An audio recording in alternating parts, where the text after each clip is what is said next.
Hope you're having an amazing one, Wrestlezona family, whenever you happen to be tuning in. My name is Lance Reese, your definitive host for the hour.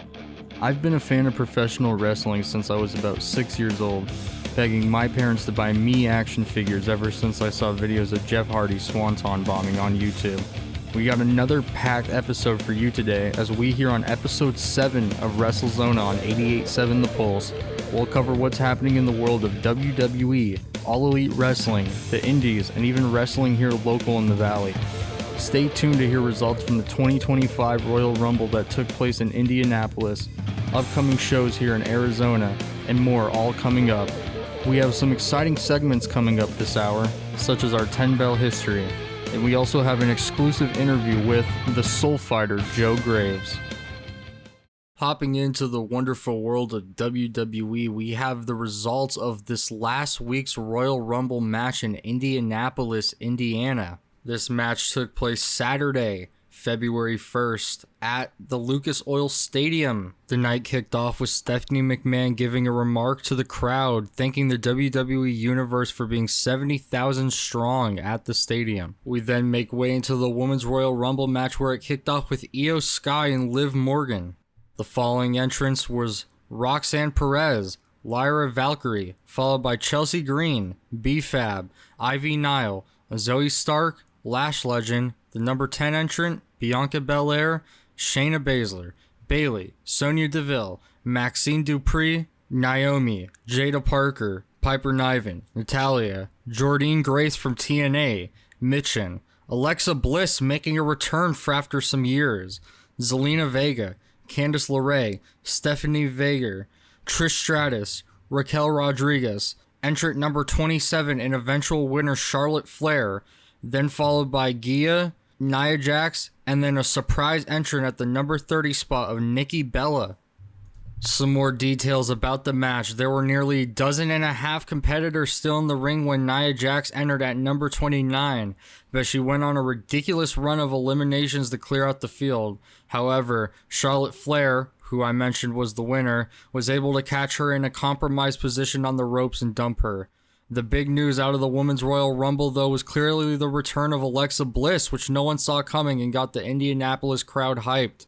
The 30th entrant, Nikki Bella, also had plenty of fans oohing and awing throughout the entrance and trip down the ring. And no, there was no AJ Lee. This marks the second career Royal Rumble win for Charlotte Flair. After that, Johnny Gargano and Tommaso Ciampa of DIY successfully defended their championship belts against the Motor City Machine Guns of Alex Shelley and Chris Sabin in a 2 out of 3 falls match. This was on the shorter end of the stick in lengthwise, because it was only 14 minutes long compared to both Rumble matches, which, you know, is going to be longer. It's an hour plus for both. But I think the men's Royal Rumble match this year was one of the longest in history, clocking in at over an hour 20 minutes. After that tag team bout, it was Cody Rhodes against Kevin Owens.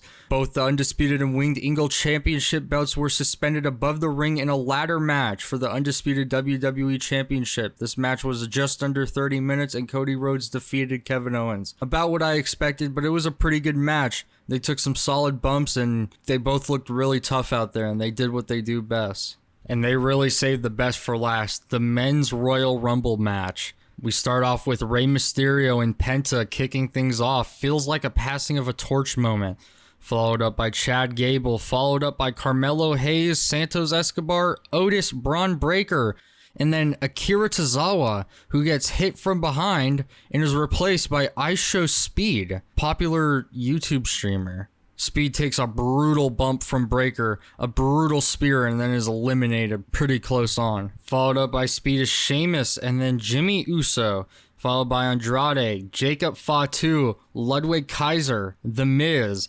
And then at number 15, we said his name, and he appeared. TNA World Heavyweight Champion with his belt, Joe Hendry, made an appearance for the Royal Rumble and was eliminated by entrant number 16, Roman Reigns. Number 17 was Drew McIntyre. 18, Finn Balor, followed by Shinsuke Nakamura. Followed by number 20, an eventual winner from Raw, Jey Uso. 21, AJ Styles. 22, Braun Strowman, followed by John Cena, who was the runner-up. 24, CM Punk. 25, Seth Rollins. 26, Dominic Mysterio. 27, Sami Zayn. 28, Damian Priest. 29, LA Knight. And 30, Logan Paul, who eliminated CM Punk. Pretty good heat there for the heel. Jey Uso is going after that belt of Gunther's again after failing to get it at Saturday night's main event. He has made it official this past Raw after following the Royal Rumble. A lot has come out of this match, not just in the ring, but probably in the future and backstage, as it has been reported that Roxanne Perez will probably get a call-up to the main roster after being the last one to be eliminated by Charlotte Flair after withstanding an impressive hour 3 minutes in the Women's Rumble match. It has also been reported by Pro Wrestling Insider that Drew McIntyre was not in the best spirits after his Rumble elimination, claiming that LA Knight had to get his spots in. It has also been reported by Joe Hendry himself that he was in a long conversation with John Cena following the Rumble match, talking about a potential crossover match between him and Cena. Again, what an eventful week for WWE. I'm Lance Reese with Wrestlezona on 88.7 The Pulse. Let's recap AEW's week. The big talk of AEW right now and the crews in the room. Former AEW champion Jericho running his Jericho cruise. A lot has been going on. So there was an AEW talent who suffered an injury on Chris Jericho's cruise. Tommy Billington, who last wrestled on the Jericho Cruise tour against Elijah, the former WWE Elias, has separated his shoulder in said match. It is unclear at the moment how long this injury will set back Tommy Billington, who reportedly signed to AEW in August. Speaking of that Jericho Cruise, Tony Storm replaced a viral superstar who is set to appear for a Q&A on the cruise. The wrestler in question is the mega popular and aforementioned Joe Hendry, who correlated with Jericho beforehand that he would instead be appearing for the Men's Rumble match this year, which he entered halfway at number 15, as we mentioned. Joe Hendry explained this on an appearance at the Ariel Helwani show. Something else really cool happened as Big Cass, or now Big Bill, reunited with Real One, the former Enzo Amore, as the duo in WWE did their spiel again, but on the cruise. It was really cool to see this happen. Coming up in a week or so, on February 19th, is AEW Dynamite and Collision tapings at the Arizona Financial Theater in Phoenix. I am looking forward to this. I have got my ticket to go. There haven't been any matches announced, but this is the tapings right after the Grand Slam Australia pay-per-view. And it features the likes of MJF, Kenny Omega, Cope, Jon Moxley, former Sasha Banks. I'm excited. I'm looking forward to that Wednesday. As mentioned earlier, more matches have been announced for Grand Slam Australia. Kazuchika Okada will defend his AEW Continental Championship against Buddy Matthews. Also announced for the card is Jay White and Cope versus Death Riders of Jon Moxley and Claudio Castagnoli in a Brisbane Brawl stipulation. It has been reported that Elijah, as mentioned on the Jericho Cruise, former WWE Walk with Elias, anyone remember that? He might be signed with AEW now. This is per Dave Meltzer. We will have a lot more to say about All Elite Wrestling as we approach closer to the Grand Slam Australia dates and that Phoenix tapings. Again, looking very forward to that. I'm Lance Reese. That's a wrap on our All Elite update. Let's get into some upcoming Arizona shows. We got some exciting stuff coming up for wrestling fans here in the Valley, such as the Wrestling Guys store in Phoenix having Joe Hendry at their store this February, alongside Jerry Lynn the following few days, just in time for Dynamite and Collision in Phoenix. Coming up a few days after that is the anticipated Monster event at IZW, February 22nd at Bullshooters. The likes of Frankie Kazarian taking on Navajo Warrior in the Monster match featuring the likes of Joe Graves and Ocean Avery. Looking forward to this event. The Phoenix Game On Expo announces that there will be live pro wrestling on a 3-day stretch in early April at the Game On Expo, featuring likes of wrestlers from IZW and Party Hard Wrestling, Wrestle Drag, and Versus. This episode of Wrestlezona has been recorded before February 8th, which is when the AWF is holding their Showdown pay-per-view with the likes of their champion Chubby Depp teaming up with Matt Cardona, the former WWE Zack Ryder, to take on Chris Evans and Super Crazy from ECW. Also happening over this weekend will be Major League Wrestling Super Fight 6 hosted at the Center Stage in Atlanta.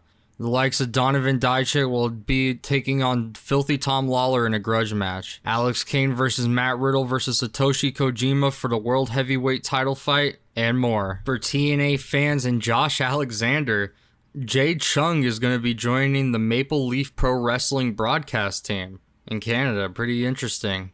That puts an end to our news section of the show. Let's get into our 10 bell history. 10 bell history. 1. Sting is the only wrestler to be in a WCW, TNA, WWE, and AEW video game. 2.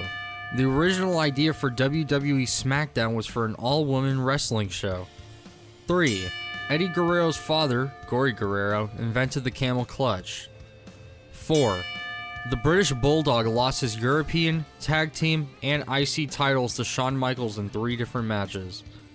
5. Each WWE camera is valued over $80,000. 6. Hulk Hogan has never defeated Jerry the King Lawler in a wrestling match. 7.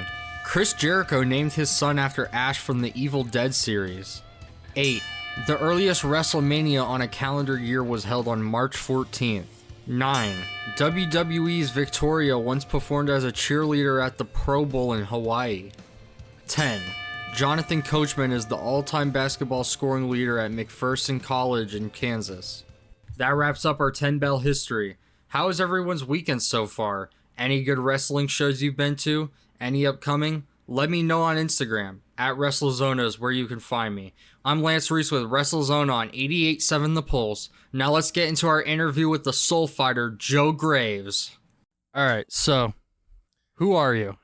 Well, I'm Joe Graves. I've been wrestling for about 13 years. Started, my 13th anniversary of stepping foot in the ring was the beginning of January. January 2025. So I started 2012. January 2012. So that's when you debuted. But you're no stranger to competition, I'd say. You're a Brazilian Jiu-Jitsu black belt? I am, yeah. I actually started wrestling before Jiu-Jitsu. Like, I was wrestling, and it was tumultuous times. And, going to wrestling shows, you see there's not a lot of wrestling that actually happens in wrestling. And I had that itch because I wrestled in high school, and I just missed grappling. So there was a jiu-jitsu school right next to the gym I worked at. So I just started going there. And then about 7 years of obsession later, I had to give it up. But I got my black belt in 5 years, kind of held on as long as I could physically, and then kind of gave up the ghost on that. And now I just kind of wrestle and work out. Where are you from originally? I'm from New York. New York. So I'm from Eastchester, New York, which is a suburb of the Bronx. And moved out here after college in 2007. Were you a fan of wrestling while living in New York? I was. Like, my parents brought me to shows when I was young, and then I caught the bug. I remember my dad was opening a bar, and they had like the satellite TV, and WrestleMania was on. And it was Macho Man against Ric Flair, and I just sat there staring at it. It's like the first time I ever saw wrestling. Wow. And then from there on, I was hooked until like probably my senior year in high school, going into college. And then I kind of faded out of it. But when I had the opportunity to wrestle later on, I jumped at the opportunity. So we talked a bit about how your debut in 2012, but how did your training start? So I was joking with a friend at the gym, and I was telling her that, I was in a class, and people were like, they're doing the icebreaker. Like, what do you want to be when you grow up? And everybody in the class is an adult. So it's supposed to be fun. And I said pro wrestler, and I was joking. And she's like, are you serious? I know a guy. And got linked up with the guy. He had his own wrestling company out here. And then he started a wrestling school. I was the first student. So that's kind of just how it started. It was just accident, just, talking. Got hooked up with the right person at the gym. And then 13 years later, I'm still slamming my body into walls and getting hit by chairs. And it's been a long road. Sounds like it. So who was that helped you get your kicks in wrestling? That was Brian Barnett. He wrestled as Tyson Tyler. He had He had a few wrestling shows. We kind of changed names over the years. He kind of faded out of the scene. I was trained by Lawrence Tyler. He still is active at AWF, Arizona Wrestling Federation, in Phoenix. And then, yeah, just kind of set off on my own. I almost quit wrestling. I almost always quit wrestling, but I almost quit I think after 2 or 3 years in. And then my friend Alex Hammerstone, he was MLW and TNA. He needed somebody to go on a trip with because his road buddy kind of no-showed on him. And I started traveling with him and got caught back up into it and still here. So would you say the Gods of War tag team saved your career? Yeah, pretty much. I wouldn't say career, but yeah, it definitely saved my connection to wrestling. You're pretty tough, and some might say downright brutal in the ring. If you had to rank your toughest opponents, maybe like the top 3 you've had to face, who would they be and why? That's a good question. Because everybody that does this is tough to a certain degree. Yeah. Right? So everybody's tough. Like the Hawaiian Lion is tough. The Navajo Warrior is tough. And they're big guys. Some of the smaller guys that just take a beating are kind of impressive as well. Yeah. They just keep getting up. Some of the toughest guys, well, Hammerstone is a tough guy. He goes through injuries and stuff like that, doesn't stop training, doesn't stop outworking everybody. Wow, that's a good question. There's so many tough guys. J.R. Kratos, Tim Thatcher, Jeff Cobb.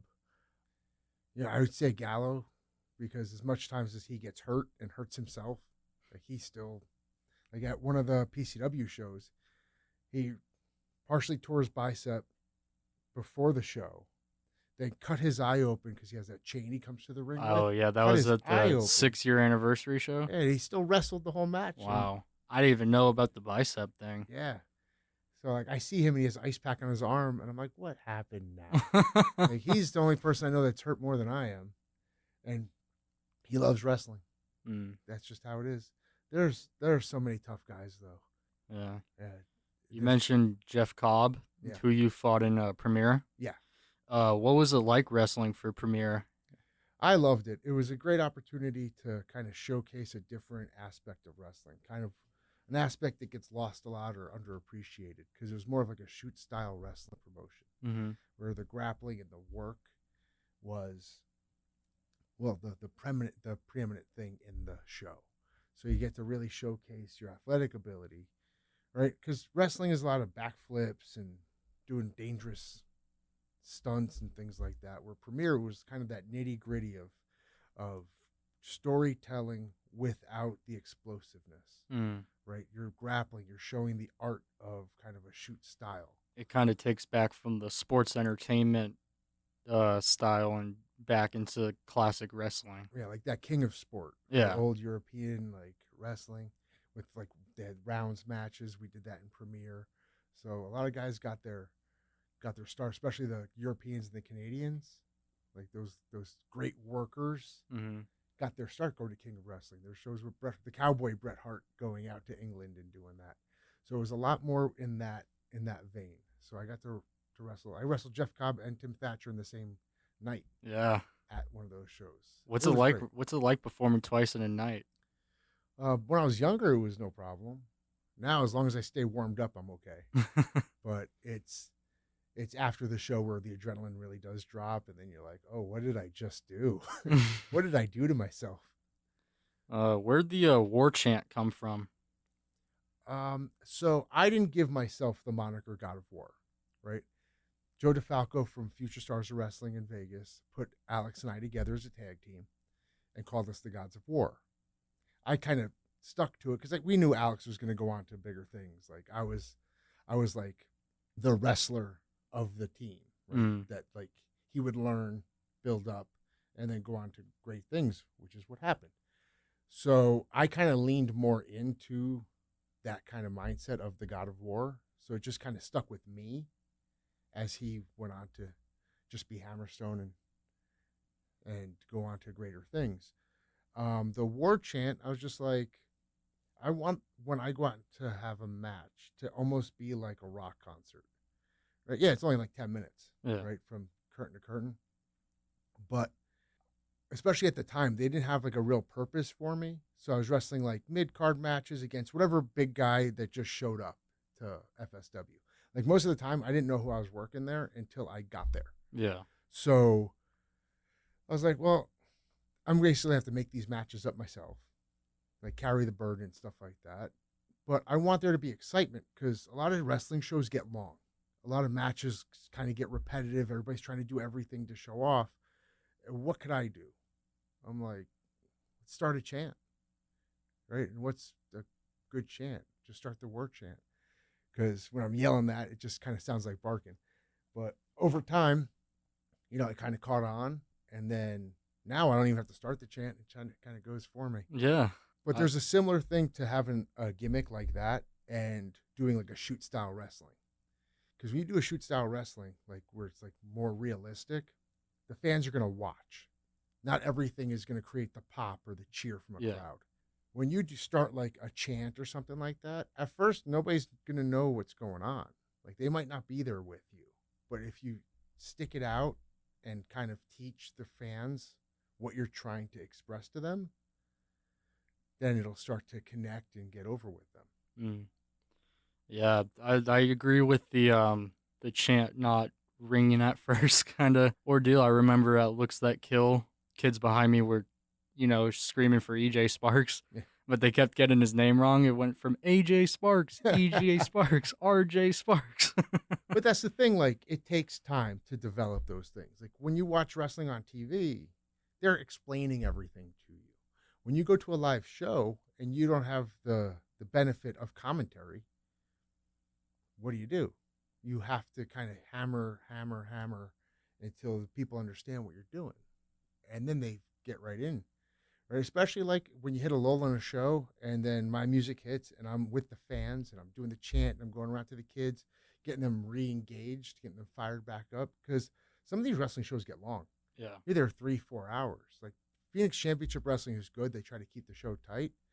But some shows start to get long. And even if every match is great, the fans start to their attention span is only so much. Yeah. The war chant start, it kind of gets them re-engaged. And that's kind of why I wanted a chant. That's why I kind of wanted to get into that, to get them fired back up in the middle of the card. And then it kind of carried me for the last few years, which is nice. When did that chant start? Like what year? I don't even remember. Time kind of goes weird. I didn't even realize it was 13 years until my girlfriend had me try to figure it out. But yeah, time just goes. And you see like, you get your memories and stuff like that from Facebook and you remember back like, wow, that was a long time ago. That was like 2016 that happened or 2015. So it was probably around then that the war chant started. Maybe, 2016. And then now it just takes over. No matter who I'm wrestling, whatever happens, they start the war chant. So it's tough when because I'm mostly a good guy. When I wrestle other baby faces and they're starting to run their stuff on me and they get the war chant, it kind of has to be really annoying for them. But, yeah. Stop stealing my spotlight. It's like, how sad is it that you do all that work and then they just start chanting war anyway? I like how you mentioned Phoenix Championship Wrestling, and what is all the different wrestling promotions here locally mean to you, like IZW, Phoenix Championship Wrestling, and what do they do for you as an athlete living in Phoenix? So, I never made it big. I always said, even years ago, I'll be your favorite wrestler's favorite wrestler. Like, the guys in the back were probably bigger fans of mine than the fans. I'm not super tall. And early on, I kind of, like I was saying, was disenfranchised by wrestling, right? Because I didn't get into wrestling just to be in WWE and be a big star. Like, I wanted to be a wrestler. I wanted to travel. But it was a hard road those first couple of years just for, who I was dealing with. It just wasn't the most positive environment. So as time had gone on, I just felt like my impact is going to be on helping other people get better. So even for years, I'd watch matches in the back, even matches I'm not involved in, people I'll never wrestle or anything like that watch their matches and try to give feedback, or like on the car rides, talking about different ways to break things apart. And then we were helping out a lot with AWF, their school, and then Don Vitale opened his school, the PCW Training AZ, and so I've been going there a lot. But it's about kind of having a legacy. Not everybody's going to be a superstar, right? Like, yeah, I'm over at these like local shows, which is great, and I appreciate that. And it's what kind of keeps me still beating myself up. Mm-hmm. But my legacy is going to be on the influence and impact I can have on these newer guys and the guys coming into the business and having a better experience than I did, and getting different perspectives on how wrestling can be and should be, on quality, on matchmaking, on thought process, on the theater of it. Like my impact is going to be more to the people that are wrestling than the people that watch wrestling when the times comes for me. What is the favorite promotion you've wrestled for, if you can say? I mean, they're all different. They all have a place in my heart. Like Future Stars of Wrestling in Vegas, I've done the most stuff. You know, I've had the longest kind of continuous impact on. Premiere was a lot of fun because it was a different kind of show, and the quality of wrestlers on those shows was outstanding. You had guys kind of doing that show. You had Jeff Cobb, Thatcher, Jarrett Kratos was the NWA champion. Like, you had all these people coming in to do those shows. There's Shayna Baszler before she went to WWE. Yeah. You know, that was a great one.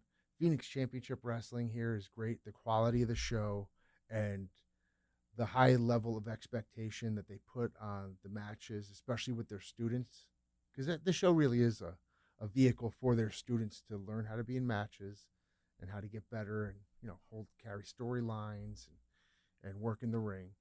And I think the quality of that show is great. IZW, there's a lot of fun. A lot of guys that have been busting their butts in wrestling for years, right? Just trying to take scraps, and they have the opportunity there to shine.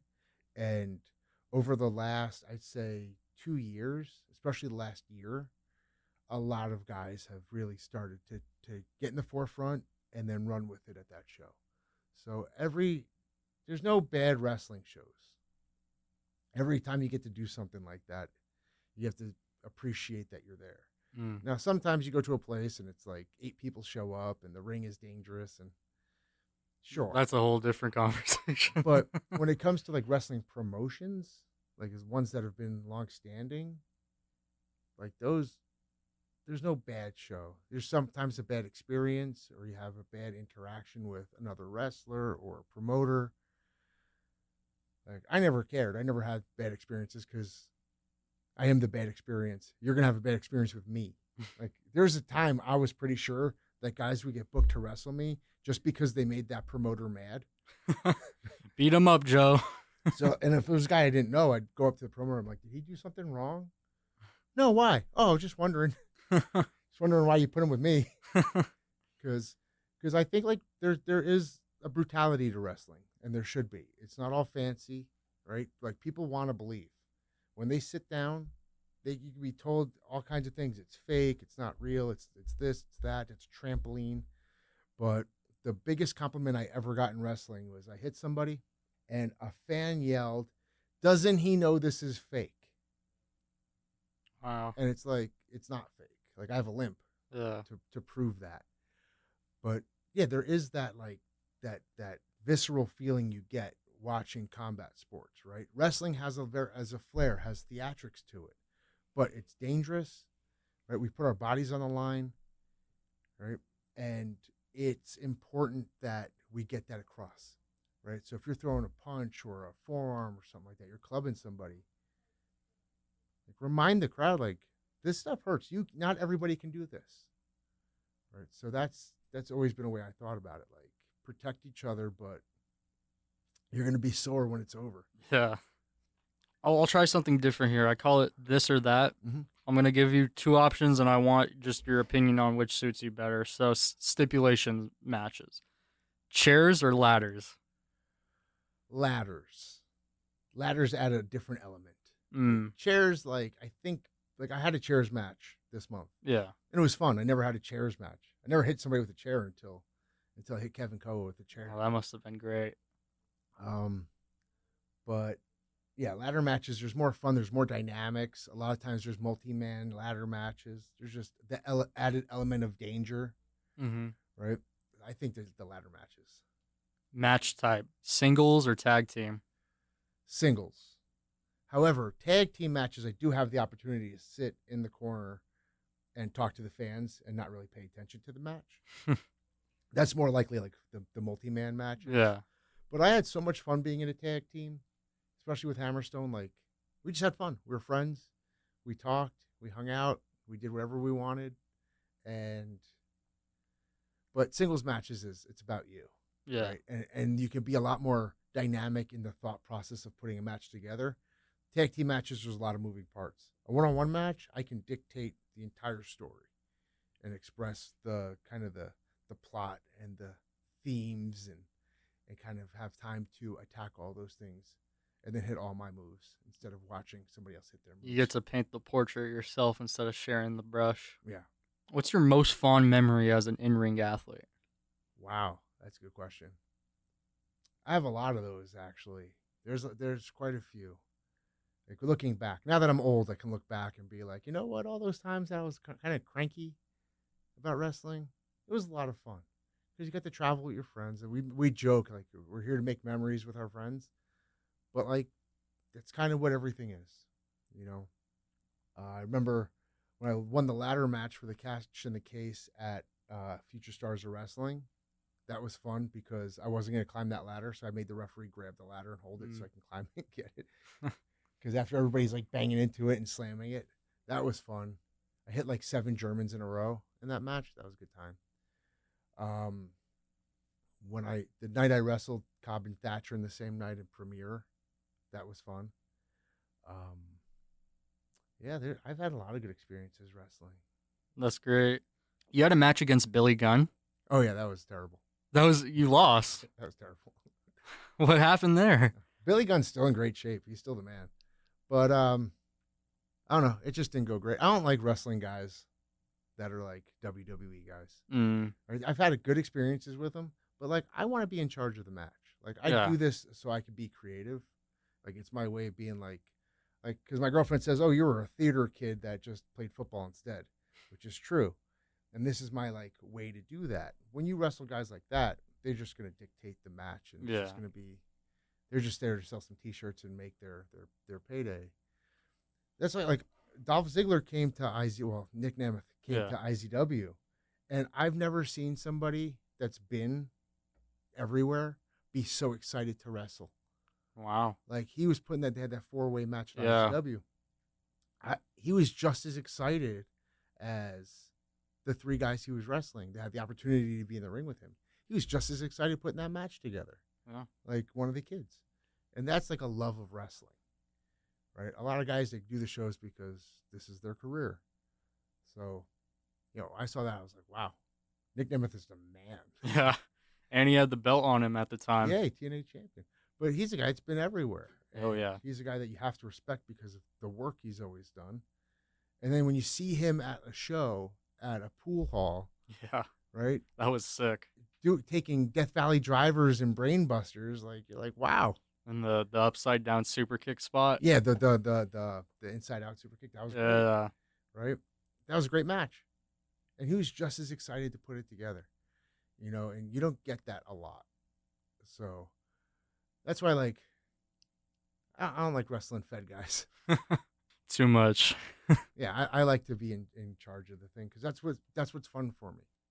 Where can people find you? My Instagram is Graves_hates_you. Facebook is Joe Graves. I don't do X or any of that stuff because I already have a hard time going through the internet without going crazy. So I try to stay off of X and Twitter. But yeah, Instagram is the best way to get any of my content or jump into my DMs to ask me questions I may or may not answer. When's your next show? We have IZW at Bullshooters February 22nd. And then we'll have PCW Arizona at Eagles Community Center March 15th. As we wrap up our 7th episode of Wrestlezona on 88.7 The Pulse, I'm Lance Reese, joined in studio with the Soul Fighter, Joe Graves. And Graves, I have one last question for you. If you could clash heads with any opponent of your choosing, who would it be and what match type would it be in? We've wrestled so much, I would still say Hammerstone. I think we've done the best. We've done the best together.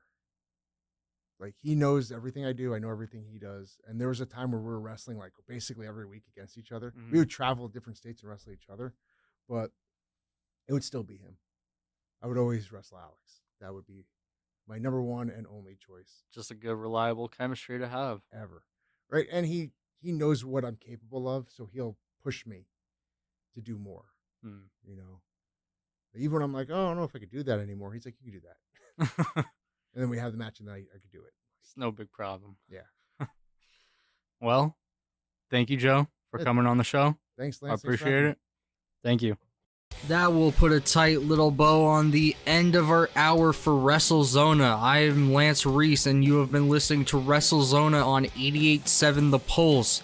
Again, if you have a favorite song or segment of the show, please DM me on Instagram at Wrestlezona. Tune in next Sunday at 8 a.m. on 88.7 The Pulse to hear the next episode of Wrestlezona to find out who I will be interviewing and what local pro wrestling news there is to be told. I'm Lance Reese, and until next time,